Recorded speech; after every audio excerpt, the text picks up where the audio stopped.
when I say John Wall, you say? When you say John Wall, I think of explosiveness. I think of one of the best point guards of the 2010 era. And, when John Wall retired yesterday, the first thing that I did was go back to his days when he was in high school, because I think one of the things about John Wall's legacy that hasn't been talked about enough is how much he meant to building a player's brand before you actually step on the court in college or the NBA. And, aside from generational talents like LeBron James, who have always been behind the machine, he was really instrumental in helping to usher in that mixtape era of basketball. And, if you went to YouTube in the 2010s, like it was him, he paved the way for Zion Williamson, Austin Rivers, all of these guys to really highlight and showcase what it was like to be a young prospect coming up in the league. And he used that viral moment to really set the stage for how kids would be consuming basketball. And now look what we're doing, House of Highlights, Instagram, all this was very formative under the John Wall era. And I think he was on the Mount Rushmore of Hoops mixtape. So that was probably the first memory that I had of him. But it didn't stop there. He had those viral moments throughout his career. I mean, he pretty much he brought the Dougie to mainstream. I mean, for his time in Kentucky to when he got drafted, this guy's always been a showman. And I think you always saw that in the way that he played. Unfortunately, he got hurt. And that's just the way of the game. We saw a lot of careers cut short. Grant Hill, Anthony Hardaway.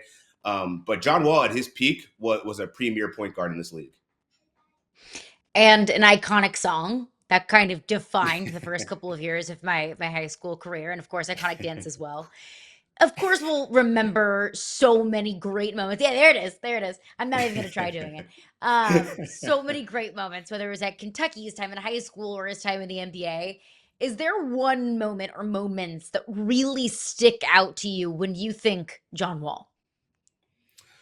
Oh man, he had this one 360 layup that he would do that, I've seen Vince Carter do that, in a dunk. I've seen Michael Jordan and Dwayne Wade do it. But the way that John Wall had those stylistic elements where he would do things that you see is like, oh man, I don't know that I've seen that before, because I think he was such a crafty finisher with his left hand. And I think that was one of the things that really stood out to me when he was, coming up on the scene, was that he is so explosive, but he chooses to dunk on his offhand. So that's something that just stands out to me. But then also, I think he was one of the last ones that I can remember that was a bona fide star at his point in time that actually wanted to compete in the dunk contest. And he wound up winning in 2014. So I think we need to bring that back. Hopefully he can bring some of that energy and instill that the importance of participating in such a monumentous event like the All-Star game used to be. Let's bring that energy back.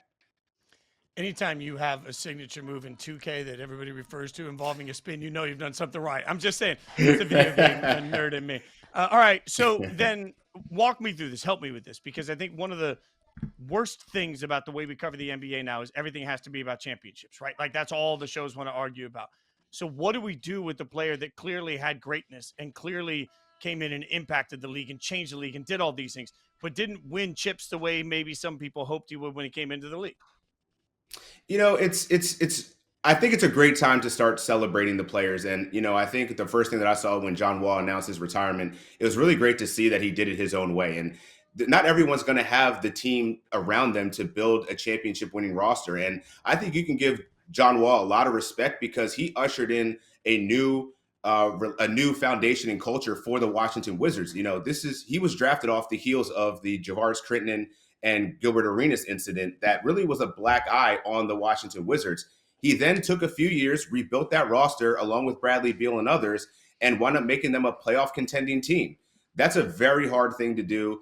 As young as he was, being a one and done out of Kentucky, he was pretty much a winner at all levels. And I think that you can actually take away something that John Wall was not only impactful in the box score, but, if we talk about his involvement in the hoop mixtape era, the mainstream crossover between basketball and hip hop with teaching people how to Dougie, and honestly changing the Wizards roster for the 2010s and going forward. I think he had a very storied career that should absolutely be celebrated.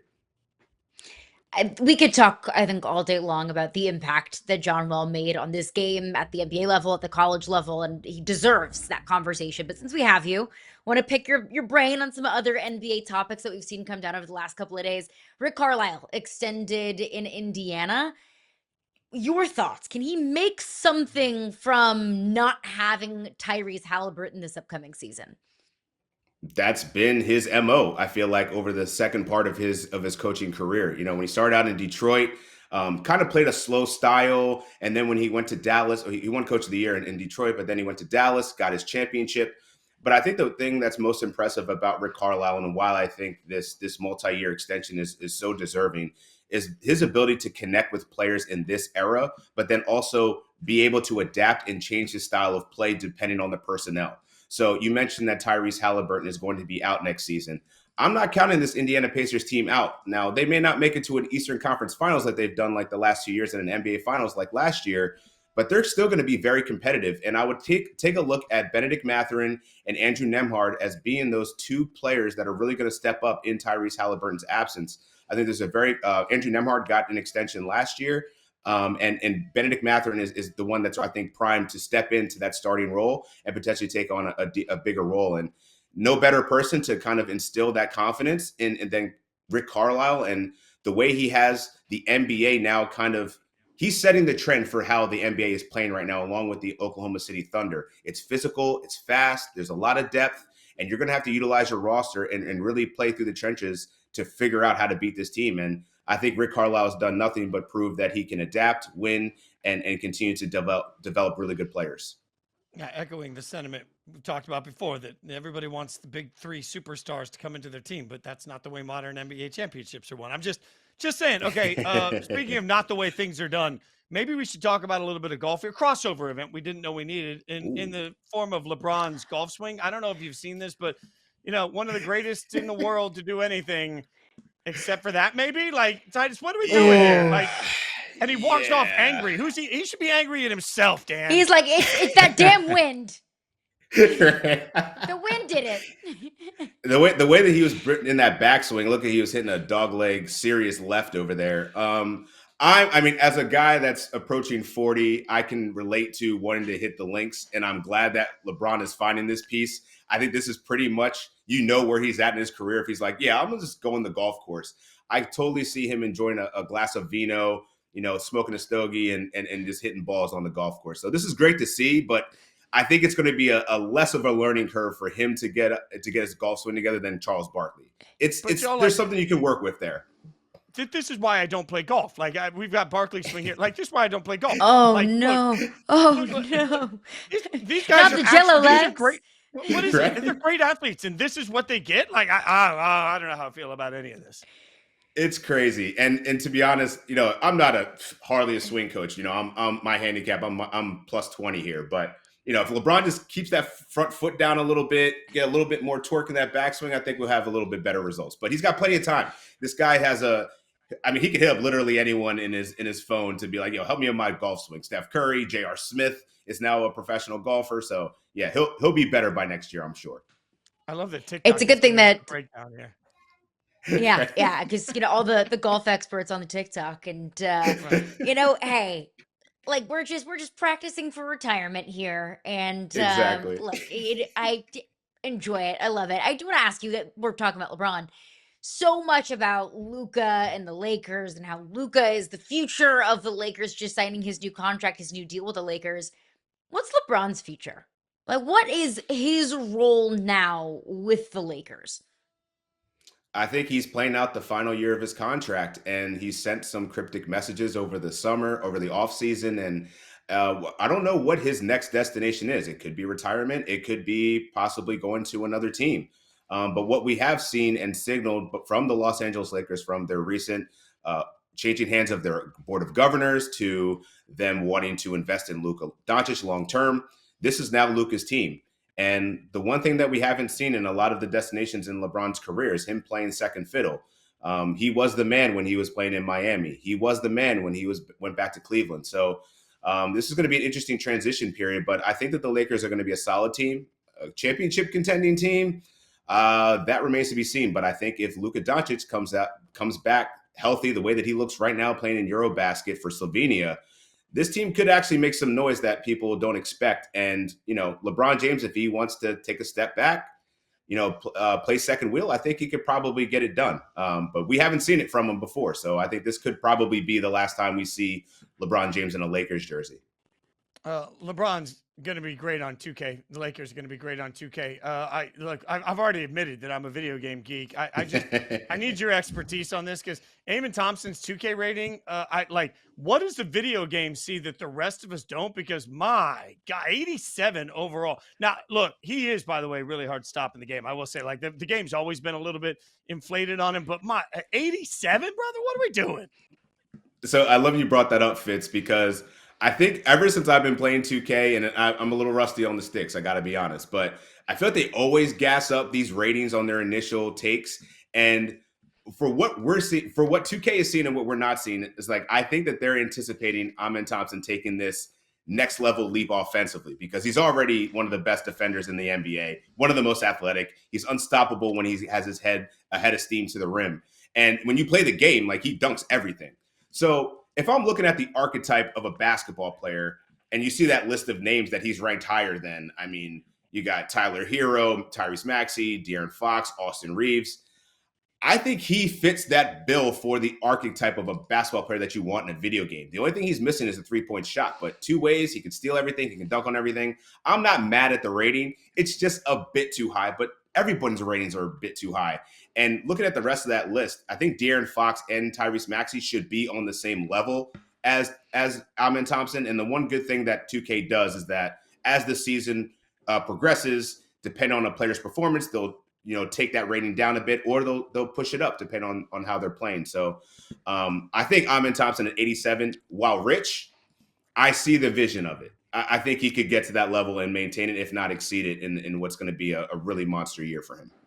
I just quickly have to tell you, Dan, if you are 40 and up and not like as somebody that's almost 50, if you're 40 and up, if you're not rusty on the sticks, then something went wrong in your life. Like there just comes a point where you're like, I know, like, look, I used to play a lot of video games and make good money doing it. And now I embarrass every time I'm out there, I'm like, oh my God. And you'll play against somebody that's like 20 and they're using like, they're faster. They're just fast. Look, we age out. I'm getting waxed by 12-year-olds. Like I had to put the sticks down because I'm like, yo, I can't take this. These kids are like yapping at me. I'm getting the pressure. I'm throwing my controller.